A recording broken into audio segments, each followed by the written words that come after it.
Hello, friends. This is Dave Hurwitz, executive editor at ClassicsToday.com, here with part two of Riccardo Minasi Mangles Mozart, part of our Cocaine Hippo series of recordings that were made simply because they could be made, not because they should be made, with artists doing things that they are doing just because they can do it, not because they should do it.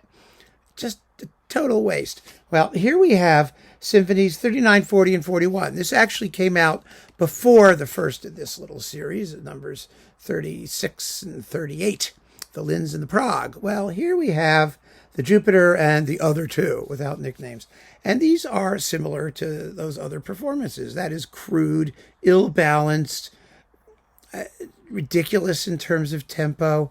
And it's a pity. I keep saying this because the Resonanz folks, they're a wonderful group. They play on modern instruments in period style. This has nothing to do with period style. Nothing. Zippo. And as usual with Minasi, it seems, and this at least in Mozart, he italicizes his way through these works in the most mannered and irritating way. It's so frustrating to listen to this stuff. And the irony is he's got an ensemble of about 35 people. And one of my key tests in the last Mozart symphonies are the last two movements of number 39. I love 39. It's so beautiful. But first of all, that minuet. Bian, chugga, chugga, chugga, chugga, chugga, chugga, jump, chugga. There just aren't enough strings at all to give this music the weight it needs to have. It should sound like a calliope. It's calliope music.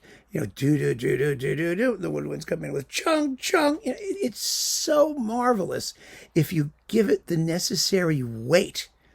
I mean, it should sound almost clumsy. Well, he's just the opposite.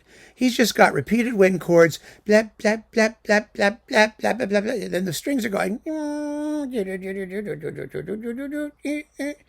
the sounds, just like the beginning. It doesn't come out from the texture the way it should. I mean, these wonders of balance that Mozart had in mind and that normal ensembles do without even having to think about it. Well, he's decided not to do that. And then in the finale, it's sort of a German dance rhythm. Chunk chunk chada da chunk chunk chada da chunk chunk chada da chunk chunk chada da chunk ba ba ba ba da da da da da da ba ba da da ba da da ba da da bum bum chada da da bum. You can't take it too fast. My ideal there is Klemperer, because not only does he have the rhythm absolutely nailed and the tempo perfect, but you hear the woodwind parts. You hear them in the interior of the texture, coloring everything. You hear da da da da da da ba ba da da da da. It's wonderful. The exchanges between winds and strings.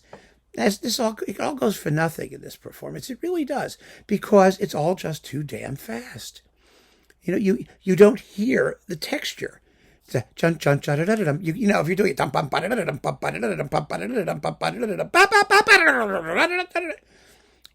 there's so much color in this music, and it doesn't matter if he uses a small ensemble. All that does is ensure that the balances are wrong. It ensures that when the trumpets and timpani play, you realize that you really need twice as many strings in order to balance them out so that you can actually hear the parts or hear the tune, as the case may be. Ridiculous. Symphony number 40 in G minor. Ugh, the outer movements are nuts. Just nuts.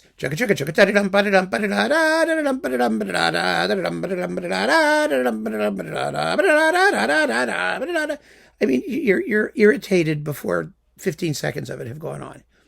Again, the music has no way to breathe unless he does exactly what he should not do, because in Mozart's day, they didn't have conductors. You wound it up and you let it go. That's how it worked. But, whenever the music stops, he stops, and then there's a pause, and then he starts at a whole new tempo, and it's just all wrong. There's no continuity. He takes all the repeats in the slow movement, which makes it 15 minutes and change long, which is interminable.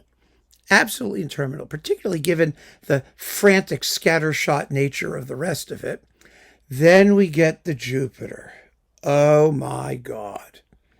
Oh, I don't even know where to begin. Okay, I'll just begin at the beginning. Bum, ba-da-dum, ba-da-dum. Bum, ba-da-da-da-da. Yum, ba-da-dum, ba-da-dum. Ba-ba-da-da-da-da. Oh, God. Really? Seriously? It's outrageous. It's tasteless. It's vulgar. It's stupid. It's lacking any intelligence, any insight into Mozart's style, into the musical aesthetic, the way that it's trying to communicate to us. I mean, have I said enough about that? And then, of course, you got the slow movements are not so terrible. The minuet again. It has. I mean, the opening could sound wonderful, yeah, da, da, da, da, da. And then with the trumpets and drums softly coming in the distance, bum bum bum ba, just gives a hint of what's to come when it bursts out. But it needs lilt. It needs a dance-like lilt. It needs to take its time. Damn it! I'm not a fan of slow performances. I'm a fan of right performances. And the finale. The finale, of course, which is supposed to be contrapuntal. Well, counterpoint means, for Minasi, at least when it's in the strings, absolutely no vibrato. They stop it entirely, which makes everything sound sort of out of tune. And it takes all of the expressive warmth of the music. I mean, it just goes flying out the window for no reason at all. But when the trumpets and drums are playing, as in the rest of these performances, all of the contrapuntal clarity goes out. Well, I said out the window, down the drain. There we go. Instead of out the window, it's down the drain, because some things go out the window and some things go down the drain, or down the toilet, even better. There's no consistency here. And like I said, there's no long line. When the purely contrapuntal episodes happen, the tempo slows down, and then everybody speeds up again. And if this music is supposed to be somehow architectural, and it's supposed to give you a sense of grandeur, of a large structure being erected, well, there's no structure here, because nothing relates to anything else in terms of continuity. And it's so, well, here they are. They suck. They're ridiculous. It's embarrassing. And this is part of my thing about my talk that I just did about classical smut and cocaine hippos and everything else. I mean, why do we need to treat this music so crudely, with such vulgarity, with such a flagrant disregard to its clear expressive intent, just for the sake of immediate effect? I mean, there have always been conductors who've done that.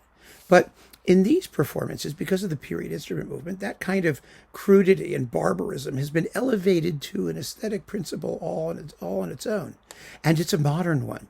It has nothing to do with the correct style or what might have happened in Mozart's day. Nothing at all. Let's be clear. The need to paint a mustache on the Mona Lisa was not a legitimate interpretive option in Mozart's day, in Mozart's own music. Trust me.